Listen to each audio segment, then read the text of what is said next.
Assalamualaikum warahmatullahi wabarakatuh. Perkenalkan, nama saya Dani Nur Farhan. Dalam kesempatan kali ini saya akan menerangkan tentang pengertian EPI.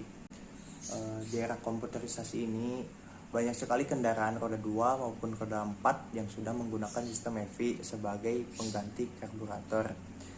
Tetapi masih banyak yang belum tahu apa sih EPI itu.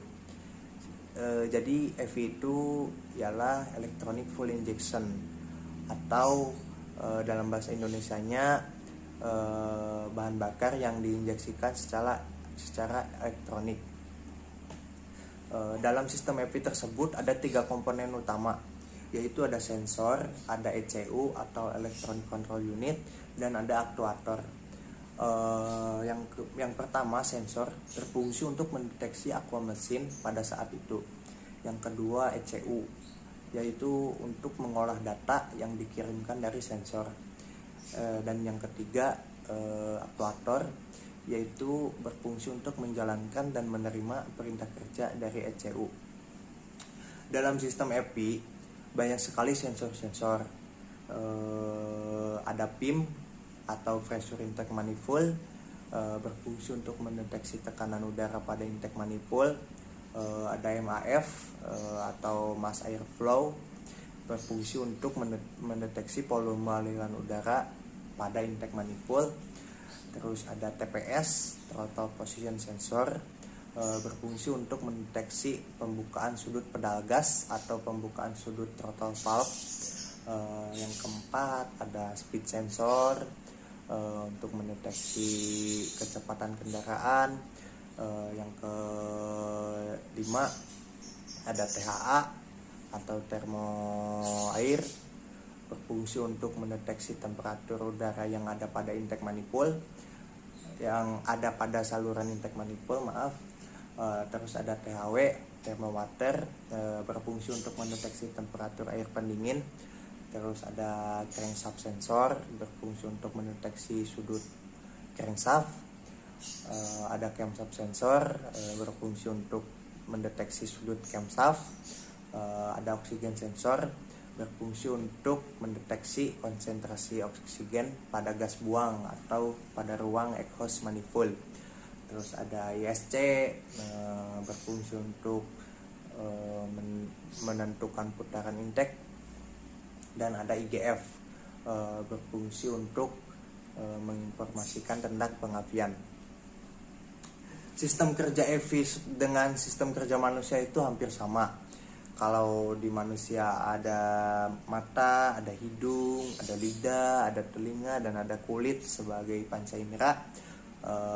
Di mesin EV juga sama, ada sensor yang tadi saya sebutkan. Terus di manusia ada otak. Di sistem EV ada ECU sebagai otaknya. Di manusia ada tangan dan ada kaki sebagai penggeraknya. Di sistem EV ada aktuator, injektor, dan coil. Sekarang saya akan menerangkan gimana sih cara sistem kerja EV dari mulai awal mesin dihidupkan. Pada saat mesin di starter, maka mesin dalam keadaan kondisi dingin. Nah, dalam keadaan kondisi dingin ini, di situ ada yang namanya sensor THW, yaitu membaca kondisi mesin dingin. Nah, THW ini melapor kepada ECU bahwa mesin ini masih dalam keadaan kondisi dingin.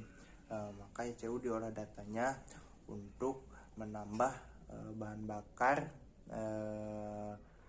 ke aktuator, yaitu injektor, kemudian mengontrol ke ESC untuk RPM-nya dinaikkan.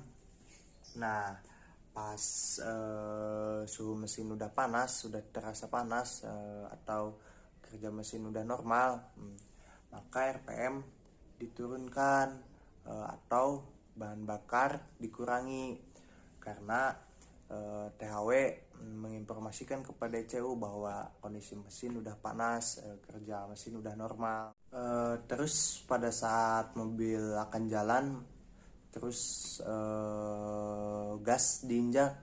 Nah, pada saat itu pedal gas terbuka. Nah, di sana di sana ada yang namanya TPS, Throttle Position Sensor.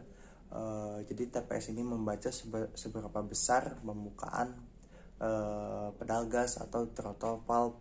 Nah, ketika throttle valve terbuka, maka TPS mengirimkan informasi kepada ECU bahwa ada pembukaan pada pedal gas atau throttle valve, sehingga ECU memerintahkan untuk menambah sejumlah bahan bakar yang banyak supaya respon lebih baik atau akselerasi lebih mantap. Nah, itu keuntungan mesin EPI yang pertama, yaitu akselerasi lebih respon ya. Garis bawahi, akselerasi lebih respon. Terus ketika kendaraan dalam keadaan berjalan konstan, maka berat beban kendaraan akan menjadi lebih ringan. Nah, pada saat kendaraan berjalan dengan dalam keadaan konstan, maka si ECU melaporkan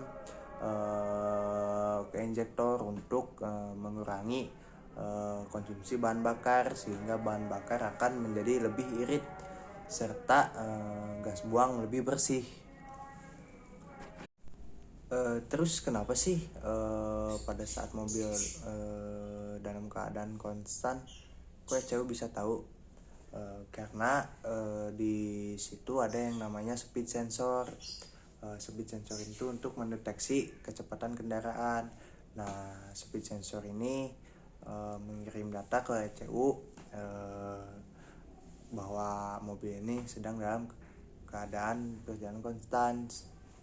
Nah, pada saat itu juga ECU melapor kepada injektor supaya mengurangi suplai bahan bakar, supaya bahan bakar lebih irit dan emisi gas buang lebih bersih.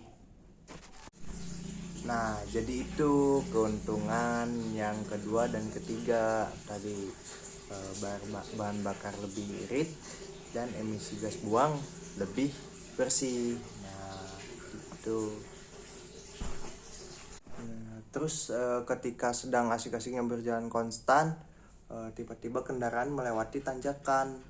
Nah, pada saat melewati tanjakan ini, sisi speed sensor itu menginformasikan kepada ECU bahwa ini ada pelambatan, sehingga ECU membaca bahwa ini ada perlambatan, sedang melalui tanjakan atau ada beban berat. Nah, sehingga ECU memerintahkan kepada aktuator, yaitu injektor, untuk menyuplai volume bahan bakar yang banyak supaya tenaga lebih besar, tenaga yang dihasilkan lebih besar.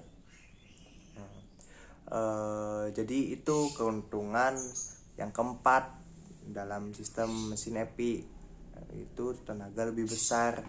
Nah, yang pertama tadi akselerasi lebih respon, yang kedua bahan bakar lebih irit, yang ketiga emisi gas buang lebih bersih, yang keempat tenaga lebih besar, tenaga yang dihasilkan lebih besar.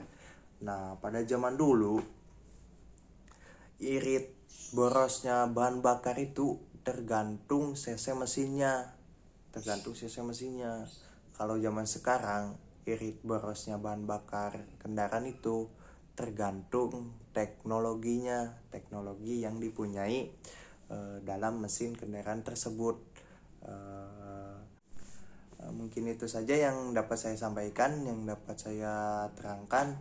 Mohon maaf jika ada kata-kata yang susah dimengerti. Mohon maaf juga jika ada kata-kata yang menyakiti. Wassalamualaikum warahmatullahi wabarakatuh. Tetap semangat, selamat beraktivitas.